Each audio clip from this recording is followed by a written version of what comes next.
Hello, ഞാനപ്പോൾ ഇന്നലത്തെ ബാക്കി കേക്കുകളുമായിട്ടാണ് വന്നിരിക്കുന്നത്. ഇന്നലെ ഞാൻ പറഞ്ഞില്ലേ, തുടക്കത്തിൽ എനിക്ക് കാര്യമായിട്ടുള്ള കേക്കിന്റെ ഓർഡർ ഒന്നും ഉണ്ടായിരുന്നില്ലെങ്കിലും by the end of the day എനിക്ക് 4 കേക്ക്സ് ആയിരുന്നു ടോട്ടൽ ഓർഡേഴ്സ് വന്നിരുന്നത്. 2 വെഡിങ് കേക്സിന്റെയും വർക്കൊക്കെ ഓൾമോസ്റ്റ് കംപ്ലീറ്റ് ആയതിനു ശേഷമാണ് ഇതിന്റെ വർക്കിലേക്ക് ഞാൻ കടന്നത്. ഇനി ഇത് ഓർഡർ ചെയ്ത ആളെ പറ്റി പറയാം.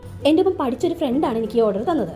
ഇനി ആളുടെ സ്ഥിരം പരിപാടി എന്താണെന്ന് വെച്ചാൽ, ലാസ്റ്റ് മിനിറ്റ് എന്നോട് വിളിച്ചിട്ട് ചോദിക്കും, ഒരു ഹാഫ് ആൻ അവറിനുള്ളിൽ ഒരു കേക്ക് ചെയ്തു തരാൻ പറ്റുമോ, അല്ലെങ്കിൽ രാവിലെ വിളിച്ചിട്ട് ഉച്ചയ്ക്ക് എനിക്കൊരു കേക്ക് ചെയ്തു തരാൻ പറ്റുമോ, വൈകിട്ട് എനിക്കൊരു കേക്ക് ചെയ്തു തരാൻ പറ്റുമോ. ഇങ്ങനെയൊക്കെയാണ് ഈ ഒരു കസ്റ്റമർ എൻ്റെ അടുത്ത് ചോദിക്കാറ്.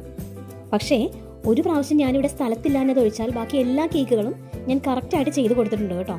ഒരു ഷോപ്പ് നടത്തുന്നതല്ലാഞ്ഞിട്ട് പോലും ഇങ്ങനെ എന്നോട് വന്ന് ചോദിക്കുമ്പോൾ അത് നമ്മളുടെ അടുത്തുള്ള ഒരു ട്രസ്റ്റിൻ്റെ പുറത്താണല്ലേ. അപ്പോൾ അതുകൊണ്ട് തന്നെ ഞാൻ മാക്സിമം ഈ കേക്കുകളൊക്കെ ചെയ്ത് കൊടുത്തിട്ടുണ്ട് കേട്ടോ. ചിലപ്പോൾ ഒരു ബിസി ലൈഫിൻ്റെ അല്ലെങ്കിൽ ബിസി സ്കെഡ്യൂളിങ്ങിൻ്റെയൊക്കെ പേരിൽ മറന്നു പോകുന്നതായിരിക്കും. എങ്കിലും അത് ഓർക്കുമ്പോൾ എന്നെ വിളിച്ചിങ്ങനെ ഒരു കേക്ക് ഉണ്ടോ എന്ന് ചോദിക്കാനുള്ള ആ ഒരു മനസ്സ് അതങ്ങനെ എല്ലാവർക്കും കാണാറില്ല കേട്ടോ. മിക്കവാറും ആ സമയത്ത് എല്ലാവരും അടുത്തുള്ള ബേക്കറികളിലോ അങ്ങനെ എന്തെങ്കിലുമൊക്കെ പോയിട്ടാണ് ഇങ്ങനെ ഒരു സിറ്റുവേഷനിൽ കേക്ക് വാങ്ങാറ്. അപ്പോഴും എൻ്റെ അടുത്ത് തന്നെ ഓർഡർ ചെയ്യുന്നതിൽ എനിക്ക് ഒത്തിരി സന്തോഷം തോന്നാറുണ്ട്. അതുകൊണ്ട് തന്നെ മിക്ക കേക്കുകളും ഞാൻ ചെയ്തും കൊടുക്കാറുണ്ട്. അടുത്ത കേക്കും അതേപോലെ തന്നെ ആയിരുന്നു. അതും എൻ്റെ ഒപ്പം പഠിച്ചൊരു ഫ്രണ്ടിൻ്റെ ഓർഡർ ആയിരുന്നു. അങ്ങനെ 2 ഓർഡേഴ്സ് ഞാൻ കംപ്ലീറ്റ് ചെയ്ത് കൊടുത്തു. ഇതിൽ ഏത് ഡിസൈനാണ് ഏറ്റവും ഭംഗിയെന്നൊന്ന് കമൻറ്റ് ചെയ്യണേ.